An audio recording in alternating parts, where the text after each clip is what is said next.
Comment aller au ciel? Si tous les honnêtes gens vont au ciel, à quoi sert le baptême?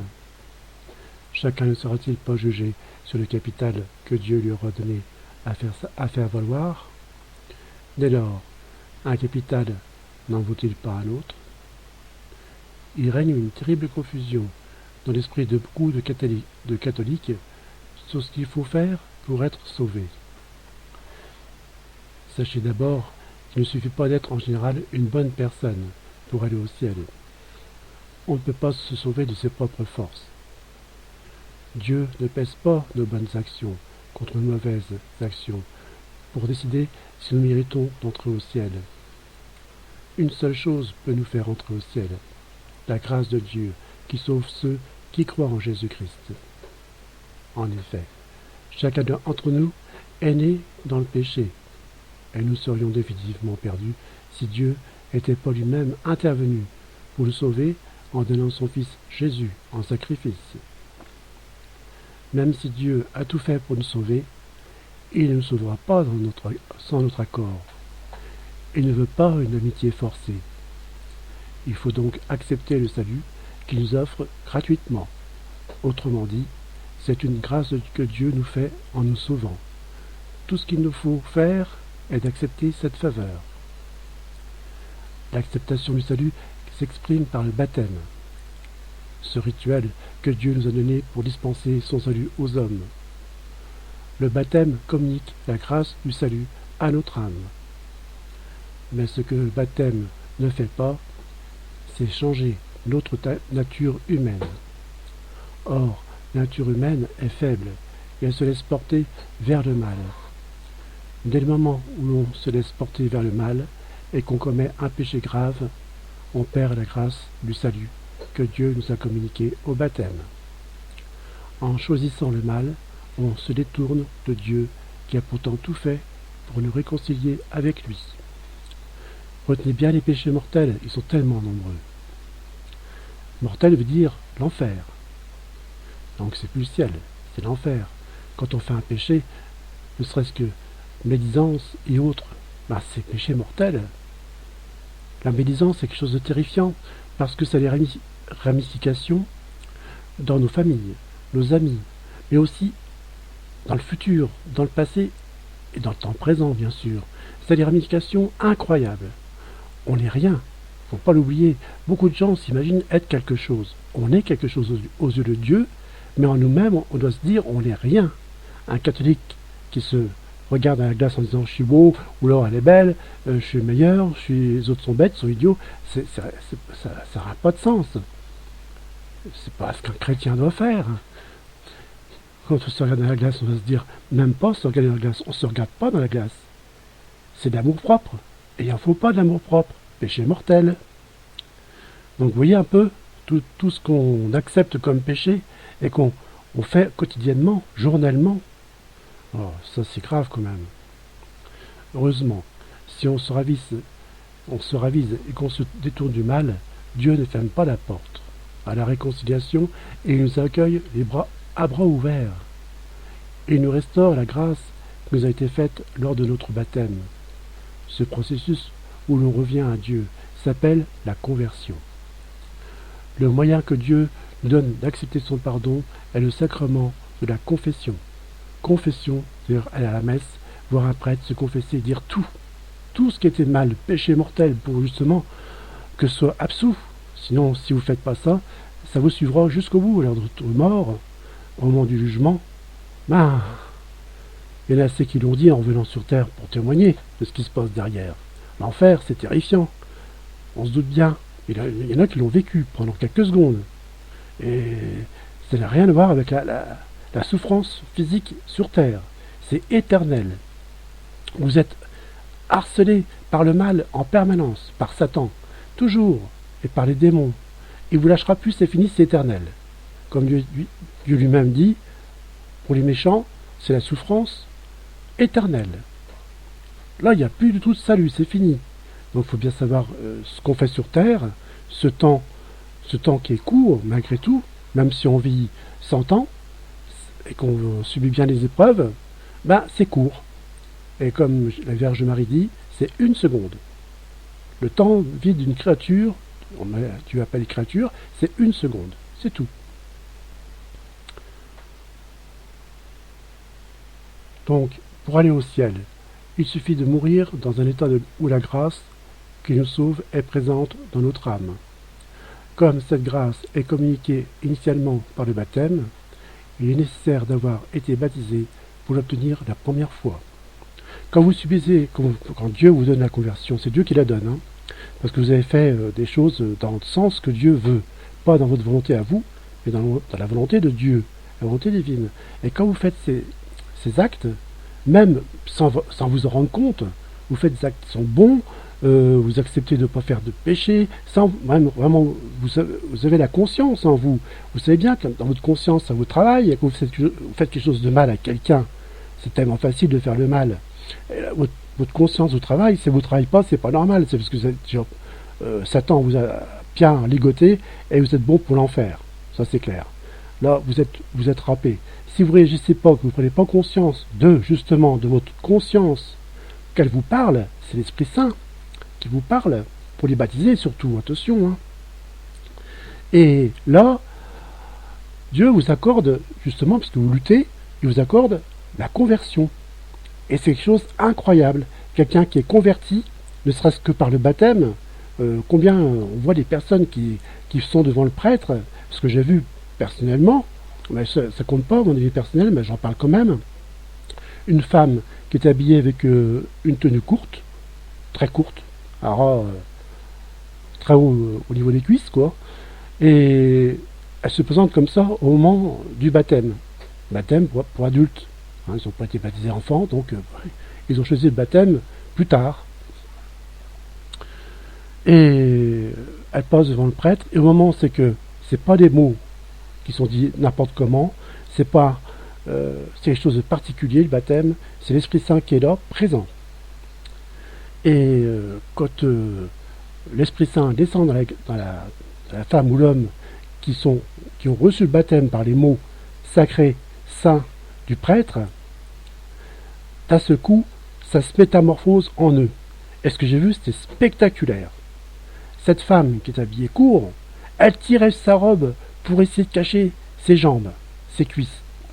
Elle était honteuse. Et j'ai croisé, enfin j'étais assis comme tout le monde, dans les travées de l'église, mais quand elle a passé son regard, elle avait vraiment le visage fermé, complètement les yeux sur le sol, par terre, à regarder, parce qu'elle avait honte. Sa conscience lui parlait, l'Esprit Saint était là, il a dit sans lui dire, c'est dans son conscient inconscient. Là, c'est l'Esprit Saint, c'est Dieu qui est là. Et qui dit, mais fais pas ça, tu ne montres pas ainsi dans une église, c'est une église, même pour toi, pour les autres, tu fais du mal autour de toi. Alors, cette femme-là, elle est partie ainsi, honteuse, mais elle était baptisée, donc convertie. Et je pense que sa vie a dû changer, dans bien des aspects. Et ça se fait pour beaucoup de personnes. D'autres, par contre, sont tellement, sûrement ancrés dans leur ego, de leur égoïsme, de leur orgueil, que ça se ressent pas. Il y a une personne qui regardait une autre personne qui avait une grande foi et qui, comme tout le monde dit, grenouille de bénitier ou ci, cela. Maintenant, ce sont les personnes, ça ce sont des clichés bien sûr, et répétés par les films, les feuilletons et autres. Enfin bref, c'est pas ce qui manque, hein, l'autre en sert de ça, pour justement nous contrarier. Non, cette personne-là, quand elle a reçu le baptême, elle a changé, son visage a changé radicalement. De son orgueil, de son mépris des autres, c'était fini. Terminé. C'est spectaculaire. Hein.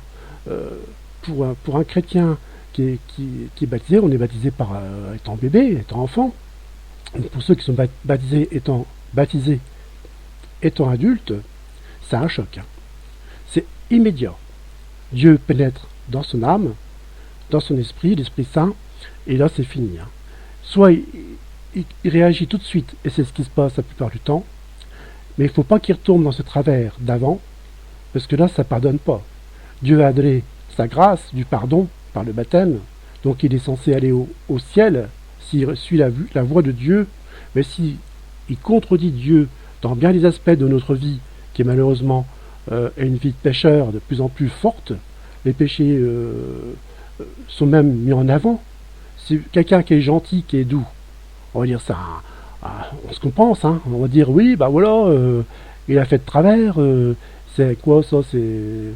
Non, quelqu'un qui est gentil et doux, comme Dieu, comme Jésus, qui était extrêmement gentil, extrêmement doux. Les autres ont tapé dessus, mais toute leur force. Donc c'est bien le mal qui domine. Là maintenant, depuis longtemps, mais là en ce moment c'est fort quoi. Et il fait que tout ce qui est doux, les gens, les personnes qui sont douces, hommes ou femmes, qui sont là pour les autres, bah, ils sont pointés du doigt par les autres, qui eux sont païens. Il faut dire les choses comme elles sont. Ils sont païens. Donc eux, pour eux, le paradis, bah, hein, ça passe à la trappe. Pour beaucoup. Jésus était clair là-dessus, de toute façon. Même dans les églises, il y en a qui beaucoup vont pas apprécier, mais 2 personnes sur 10 qui vont à l'église ont la foi. C'est-à-dire que 8 personnes sur 10 n'ont pas la foi. Ils y vont pour la forme, pour faire bien vis-à-vis des autres, parce que c'est un rythme, c'est un cliché, parce que c'est une habitude, mais ils y vont pas pour Jésus. Non, ils y vont pour eux-mêmes. Mais quand Jésus a expliqué que quand il se donnait par l'hostie, qu'il sait à qui il arrive. Il est là, Jésus. La Vierge Marie l'a bien dit. Jésus est là, et dans l'hostie, son corps et son sang. Et quand il rentre dans la créature, il voit dans l'état de poubelle qu'elle est la créature d'épave, de méchanceté, de mocheté, de péché, il est curé. Mais il suit. Jésus le fait pour tout le monde. Il pleure, il souffre. Mais voilà. Il essaye lui-même de sauver les créatures, de faire en sorte que elles n'aillent pas tous en enfer et au mieux au purgatoire. Mais les saints, vous en connaissez beaucoup, vous? Bah non, pas vraiment. Hein. Mais les personnes qui veulent s'en sortir, vous en connaissez beaucoup? Encore moins. Oui, il faut dire ce qui est. Alors, on s'abreuve de tas de clichés médiocres et poubelles de ce monde par l'information, la télévision, les écrans. Les écrans sont omniprésents, petits ou grands, peu importe, les écrans. Pour les enfants, c'est une catastrophe. Ils voient des choses qu'ils n'auraient jamais dû voir, des horreurs et des chocs qu'ils reçoivent qu'ils diront jamais, parce que ça, c'est gardé dans l'âme de l'enfant, et il ne veut pas le propager. Il veut pas, enfin, du moins, il ne veut pas qu'on le sache. Voilà. Ça, ce sont des parenthèses que je fais, mais j'explique quelque chose, que pour s'en sortir, il faut bien quitter ce monde, c'est-à-dire pas partir en avion, non, mais quitter ce monde de péché, c'est-à-dire commencer à prendre conscience de ce que l'on fait, faire sa confession auprès d'un prêtre et se débarrasser des plus gros péchés. Ça, c'est Dieu qui le fait. Et quand vous agissez ainsi, vous vous rendez compte que ça coûte tellement de faire un péché que, non, on fait le plus possible pour justement ne pas pécher. C'est impossible de ne pas pécher. Même par la pensée, surtout par la pensée. Combien de fois on peut pécher? Dès qu'on se lève le matin, est-ce qu'on n'a pas une pensée négative? C'est plutôt négatif plutôt que positif. Dans la journée, sans arrêt, ça n'arrête jamais. Enfin voilà.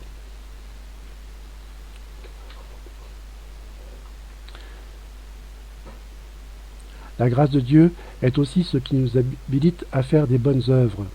Oui, les bonnes œuvres. Une seule bonne œuvre peut vous sauver. Si elle est faite avec le cœur, avec amour, pour quelqu'un que vous ne connaissez pas, alors là, vous êtes quasiment sauvé, même non baptisé. Il y a un jeune homme qui était pas apprécié du tout dans son village, en montagne, et qui a été emporté par une avalanche. Il allait au secours de gens qui étaient coincés dans la neige, et il savait qu'il y avait des avalanches qui allaient venir. Il était emporté, il est mort. Et quand il a passé devant Jésus, devant Dieu, en premier jugement, c'est tout de suite, hein, ça traîne pas. Votre esprit, lui, est immortel. Et donc, il était dit que, puisqu'il a voulu sauver des gens au péril de sa vie, il a sacrifié sa vie pour les autres, ça a racheté ses péchés mortels. En fin de compte, il suffisait plus que de 3 messes dites pour lui, 3 messes, et il allait au paradis. Et il a eu la grâce, l'accord de Dieu, pour transmettre à sa famille, je crois bien que c'est sa maman, il a transmis à sa maman le message suivant, il me faut 3 messes pour être sauvé. Alors c'est dit par les songes ou autre chose, hein, c'est pas dit comme ça verbalement. C'est pas par les oreilles qu'on entend, hein, c'est par l'esprit. Mais des fois on entend tellement fort qu'on se demande si on n'entend pas par les oreilles. Ça c'est... Bon bref. Donc il a été sauvé par les messes, 3 messes, au nom d'un tel qui est décédé, et c'est tout. Ça se passe là, c'est une formule pareille de sainte, et qui est dite par le prêtre. Les prêtres sont extrêmement importants, ils sont oints par l'huile sainte de Jésus et de Dieu puissant, donc c'est pas du n'importe quoi, pour beaucoup c'est n'importe quoi, gardez-vous, c'est pas grave, le moment venu, je vous souhaite de savoir avant, vous saurez. Voilà.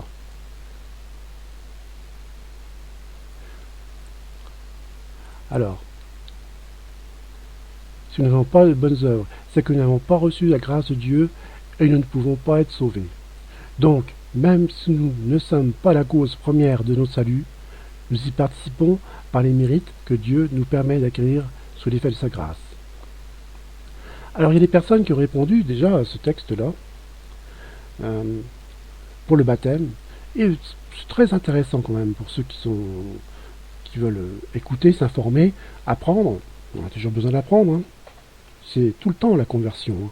C'est pas une fois converti et qu'on c'est fait, ça y est. Non, non, non, non. La conversion, c'est tout le temps. C'est-à-dire qu'une fois que vous recevez la conversion, il faut la garder. Il faut préserver votre cœur de tout mal. Si vous ne faites pas ça, vous perdez la conversion. Ah oui, hein, ça se passe pas si facilement qu'on croit. Très bons articles, je pense que la confusion vient du fait que les catholiques ne savent plus trop où situer les non-chrétiens. Les pécheurs, c'est une chose, mais quid de ceux qui ne connaissent pas Jésus-Christ et qui sont sincères dans leur religion et s'efforcent de faire le bien selon leur conscience? Le flou atteint même certains ecclésiastiques qui, sous couvert de dialogue et de tolérance envers les non-chrétiens, en viennent à conclure que toute religion serait une voie de salut. Ainsi, je me rappelle cet article mémorable de l'évêque d'Oran disant que l'islam est un chemin de salut. Alors voilà, on tombe dans ces trucs-là. Il faut tenir fermement qu'il n'y a qu'un seul sauveur, Jésus-Christ, et que nous sommes incorporés à lui par le baptême. Voilà, Jésus, baptême. Jésus est mort sur la croix pour nous, il a pris tous nos péchés. Il faut savoir que Jésus a pris toutes nos larmes, toutes nos souffrances. Oui, toutes nos larmes. Et toutes nos souffrances. C'est l'Église catholique. Jésus a créé l'Église catholique. C'est Saint Pierre, la pierre angulaire de l'Église catholique. C'est le premier pape, Saint Pierre. C'est le premier apôtre de Jésus, Simon-Pierre. Il faut tenir fermement bon. Pas d'autre chemin de salut. Et en même temps, l'Église nous rappelle que Dieu veut sauver tous les hommes, et qu'il est juste et bon, et que donc il ne prend personne au piège. À celui qui ne connaîtrait pas Jésus, sans faute de sa part, et qui s'efforcerait de chercher Dieu et de faire le bien, le concilie. Vatican II nous dit que cette personne peut être sauvée, par un moyen que Dieu connaît.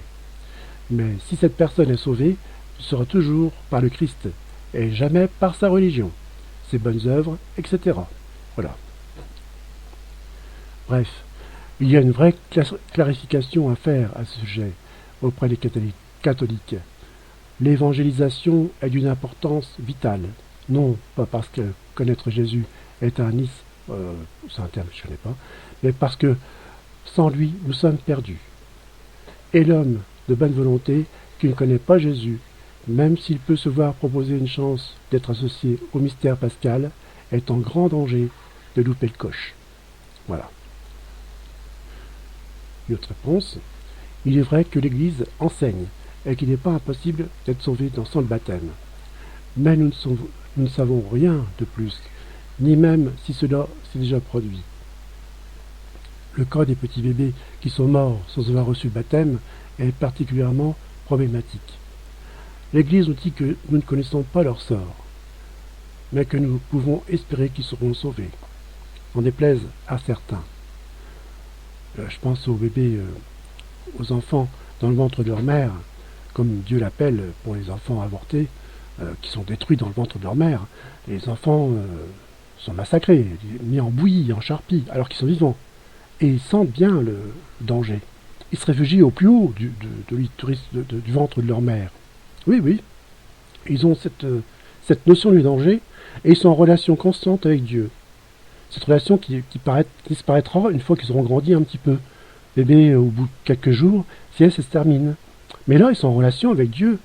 Dieu a mis leur âme, depuis bien longtemps, dans le ventre de cette mère qu'il a choisie. Il a choisi les parents. Même s'ils sont moches, même s'ils sont... Peu importe, c'est Dieu qui fait les choses. Et ce qu'il fait, c'est pas pour un acte du moment, c'est pour une continuité en avant, dans le futur, et du passé. Il fait des choses que nous, on ne peut pas comprendre. Mais il fait de telle façon qu'on soit toujours bien, toujours heureux. Il y aura toujours des pauvres, des riches et des miséreux, des enfants sans parents, des enfants malheureux, maltraités. Ça, c'est humain. Ce sont les péchés. C'est pas Dieu qui crée les péchés. Ce sont les hommes qui font les fautes avec les péchés. Et ils en ont bien conscience, hein.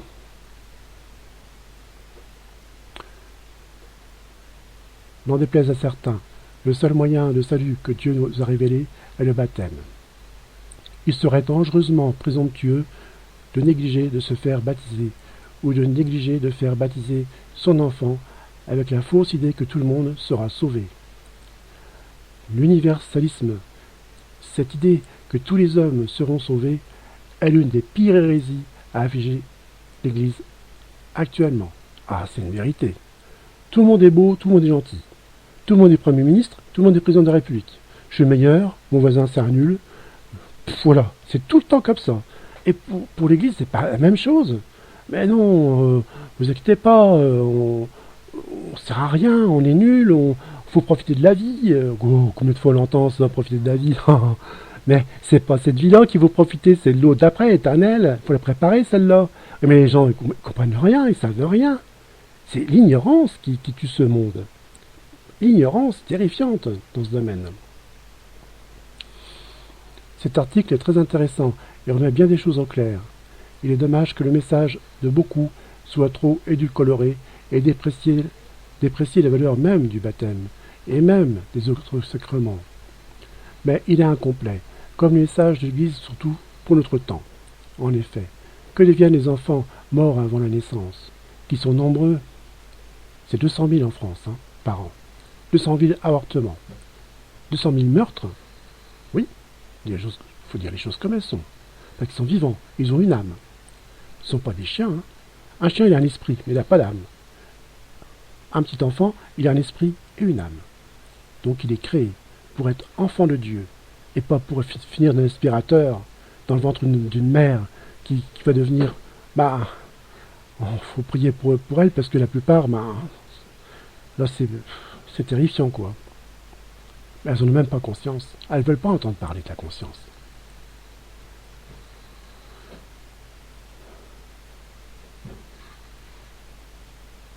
Ce manque de réponse est préjudiciable de nos jours. La même question s'est d'ailleurs toujours posée.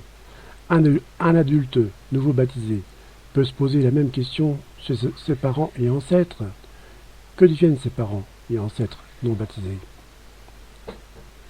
Comme mentionné dans le précédent commentaire, l'Église ne sait pas ce qui advient des enfants morts sans le baptême, mais elle nous dit qu'il est permis d'espérer qu'ils seront sauvés.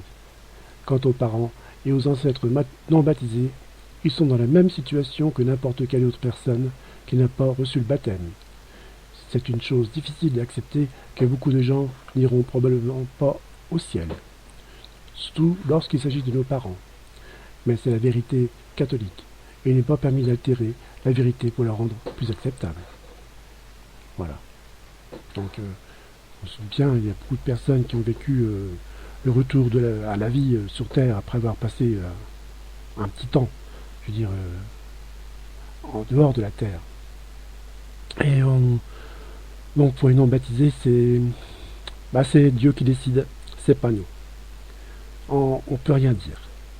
On peut pas dire cette telle personne qui a fait tant de mal aux autres ira en enfer ou au purgatoire au mieux. Il y en a beaucoup qui vont en enfer, c'est vrai. Mais il y en a terriblement beaucoup qui vont au purgatoire, pratiquement tout le monde d'ailleurs. Il faut être un saint, un saint ou une sainte pour aller directement au paradis. Il y en a qui vont au purgatoire que 30 secondes. C'est tout. Juste pour souffrir 30 secondes. C'est suffisant pour blanchir, être blanc devant Dieu. C'est Dieu qui décide. En fin de compte, la créature, quand elle voit ce que Dieu a fait de nous avant la naissance, qu'on nous a créés avant même le monde, tout l'univers, eh bien on est des lumières pures. On est parfait, magnifique, beau et belle. On est vraiment superbe. Et quand il nous envoie sur Terre, par la manière naturelle que lui-même a créée, la naissance, si on passe à travers le barrage de bombes qu'est l'avortement, le petit enfant grandit, il est heureux avec ses parents, mais il est pécheur. C'est la punition depuis Adam. Adam a fauté, a refusé la volonté de Dieu, donc Dieu l'a rejeté. Il a failli mourir, Adam, et on n'aurait pas existé. Mais non, Dieu crée une chose unique, un acte. Mais dans cet acte, il y a une multitude d'actes à l'infini, où c'est nous, on est concerné, le voisin, d'autres, tout ce que Dieu crée. Donc, voilà. Donc j'en ai fini, et je vous remercie.